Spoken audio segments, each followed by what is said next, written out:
या ठिकाणी मतमोजणी चालू आहे आणि अवघ्या 4च फेऱ्या राहिल्या आहेत आणि धनंजय मुंडे यांची विजयाकडे वाटचाल पाहायला मिळते।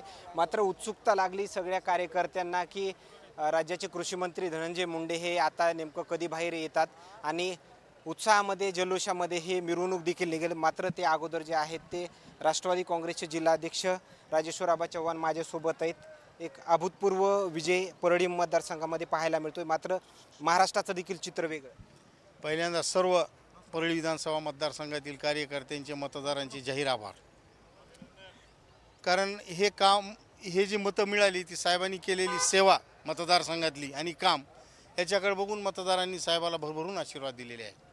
खरं तर 15 दिवसाखाली मतदान प्रक्रियेच्या अगोदर जर पाहिलं गेलं तर ही जातीय समीकरणावर निवडणूक जाते की काय असा प्रश्न जो आहे तो सर्वांनाच उपस्थित राहिला होता। मात्र 4 दिवसानंतर ही सगळं वातावरण जे आहे ते बदलल्याचं पाहायला मिळतं। ते का बदललं असं? वातावरण पहिल्या दिवसापासून धनंजय मुंडे साहेबाचंच होतं, पण कुठेतरी एक परसेप्शन सेट करायचा प्रयत्न केला की अवघड आहे, टफ आहे, मीडियामध्ये काही टेबल न्यूज होत्या।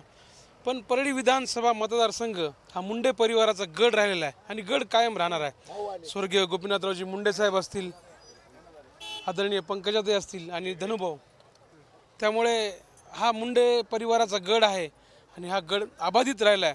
आणि मी परळी विधानसभा मतदारसंघाच्या सर्व मतदार राजाचं आभार व्यक्त करतो। त्यांनी ना जात ना पात धर्म ना ग्रामीण भागातली परिस्थिती पाहायला गेलं तर देशमुखांना फक्त बोटावर मोजणे एवढीच मतं मिळाली। ते का घडलेलं?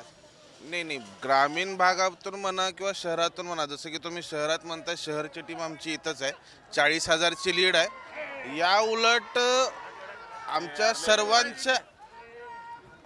सर्वांच्या वतीनं आम्ही उलट शरद पवार साहेबांचं अभिनंदन करू की त्यांनी राजेश साहेब देशमुख सारखा उमेदवार देऊन जो जातीवादाचा जो प्रकार केला होता तो परळीच्या जनतेनं मोडून काढला।